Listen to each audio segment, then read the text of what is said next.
आई, होळी जवळ आली, थंडाई बनवतेस का? हो, बनवते की. होळी म्हटलं की रंगांची उधळण आणि थंडाई, पुरणपोळीचा फक्कड बेत. आपण आरोग्यवर्धिनी थंडाई बनवणार आहोत. थंडाई प्यायल्याने शरीरातील उष्णता कमी होते. होळीनंतर उन्हाळा सुरू होतो, त्यामुळे थंडाई प्यायली जाते. यात अनेक औषधी गुणधर्म देखील असतात. आपण इथे काजू, मगजबी, खसखस, पिस्ता, बडीशेप, काळी मिरी, इलायची, खडीसाखर, बदाम घेतलेले आहे. आता आपण यामध्ये पाणी घालून 1 तास हे भिजत ठेवणार आहोत. 1 तास भिजून झाल्यानंतर आपण याची एकदम बारीक पेस्ट बनवून तयार करणार आहोत. पेस्ट तयार करताना यामध्ये 1 चमचा गुलकंद घालणार आहोत.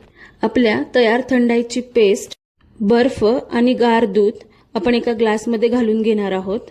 यावर पिस्ताची पावडर आणि थोडेसे केसर घालून घेतले. अशा प्रकारे आपली इन्स्टंट थंडाई तयार झाली आहे. आता आपण दुसऱ्या पद्धतीने थंडाई बनवणार आहोत. हे मी अर्धा लिटर दूध गरम करायला ठेवलं आहे आणि त्यात 1 टेबलस्पून खडीसाखर टाकणार आहे, थोडंसं केसर. याला मोठी उकळी येऊन देणार आणि उकळी आल्यानंतर त्यात आपण 4 चमचे तयार केलेली पेस्ट घालून घेणार आहोत. आता ही थंडाई आपण गाळून घेणार आहोत चाळणीच्या साहाय्याने. थंडाई लहान मुलांसाठी खूप फायद्याची असते, मुलं पटकन पितात. आता पुन्हा आपण ग्लासात बर्फ टाकून आपण तयार केलेली थंडाई घालून घेणार आहोत आणि एकदम गारगार अशी प्यायला देणार आहोत. अशा प्रकारे एकदा थंडाईची रेसिपी बनवून पहा.